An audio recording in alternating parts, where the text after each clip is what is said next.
Hi hello friends, welcome back to my channel. ಇವತ್ತು ಪುದೀನ rice ಮಾಡೋದು ಹೇಗೆ ಅಂತ ನೋಡ್ಕೊಳ್ಳೋಣ. ಇದಕ್ಕೆ ಬೇಕಾಗೋ ಸಾಮಗ್ರಿ, ನನ್ನ ಕೈಯಿಂದ ಒಂದು ಹಿಡಿ ಆಗೋಷ್ಟು ಪುದೀನ, ಹಸಿಮೆಣಸಿನ್ಕಾಯಿ,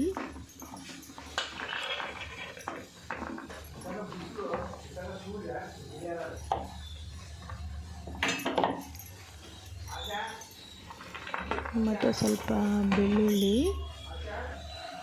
ಒಂಚೂರು ಶುಂಠಿ ಹಾಕ್ಕೊಂಡು ಇದನ್ನು ಮಿಕ್ಸಿಗೆ ಹಾಕ್ಕೊಂಡು ರುಬ್ಬಿಟ್ಕೊಳ್ಳೋಣ. ಈಗ ಒಂದು ಬಾಣಲೆಗೆ 1 ಸ್ಪೂನ್ ತುಪ್ಪ ಹಾಕ್ಕೊತಾ ಇದ್ದೀನಿ. 1-2 ಟೇಬಲ್ ಸ್ಪೂನು ಎಣ್ಣೆ ಹಾಕ್ಕೊತಾ ಇದ್ದೀನಿ.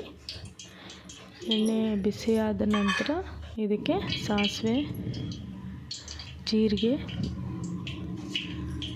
1 ಸ್ಪೂನು ಕಡಲೆಬೇಳೆ, 1 ಸ್ಪೂನ್ ಉದ್ದಿನಬೇಳೆ ಮತ್ತು ಗೋಡಂಬಿ, 2 ಸ್ಪೂನು ಕಡಲೆ ಬೀಜ ಹಾಕ್ಕೊತಾ ಇದ್ದೀನಿ. ನಂತರ ಕರಿಬೇವು ಹಾಕ್ಕೊಂಡು ದೊಡ್ಡ ಸೈಜಲ್ಲಿ ಒಂದು ಈರುಳ್ಳಿ ಕಟ್ ಮಾಡಿ ಇಟ್ಕೊಂಡಿದ್ದೀನಿ. ಇವಾಗ ಈರುಳ್ಳಿ ಹಾಕ್ಕೊತಾ ಇದ್ದೀನಿ. ನೋಡಿ, ಈರುಳ್ಳಿ ಚೆನ್ನಾಗಿ ಫ್ರೈ ಆಗಬೇಕು, ಬ್ರೌನ್ ಕಲರಿಗೆ ಬರಬೇಕು, ಆ ಥರ ಫ್ರೈ ಮಾಡ್ಕೋಬೇಕು. ಇದಕ್ಕೆ ಈಗ ರುಬ್ಬಿಟ್ಕೊಂಡಿರೋ ಪುದೀನ ಸೊಪ್ಪು, ಮೆಣಸಿನ್ಕಾಯಿ ಎಲ್ಲ ಮಸಾಲೆ ಅದು ಹಾಕ್ಕೊತಾ ಇದ್ದೀನಿ.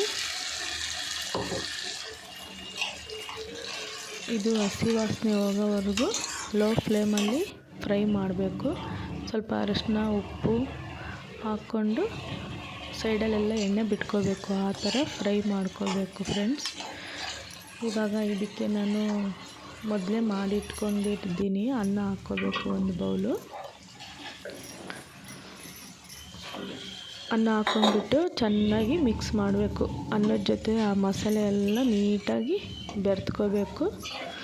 ನಾನು ಅದ್ರ ಮೇಲೆ ಸ್ವಲ್ಪ ನಿಂಬೆ ರಸ ಹಾಕ್ಕೊತಾ ಇದ್ದೀನಿ. ನಿಂಬೆ ರಸ ಹಾಕ್ಕೊಂಡು ಮೇಲೆ ಕೊತ್ತಂಬರಿ ಸೊಪ್ಪು ಹಾಕ್ಕೊಂಡು ಚೆನ್ನಾಗಿ ಮಿಕ್ಸ್ ಮಾಡಿ, ಇವಾಗ ನೋಡಿ ಪುದೀನ ರೈಸ್ ರೆಡಿ ಆಯಿತು. ಈ ವಿಡಿಯೋ ಇಷ್ಟ ಆದರೆ ಲೈಕ್ ಮಾಡಿ, ಶೇರ್ ಮಾಡಿ ಫ್ರೆಂಡ್ಸ್.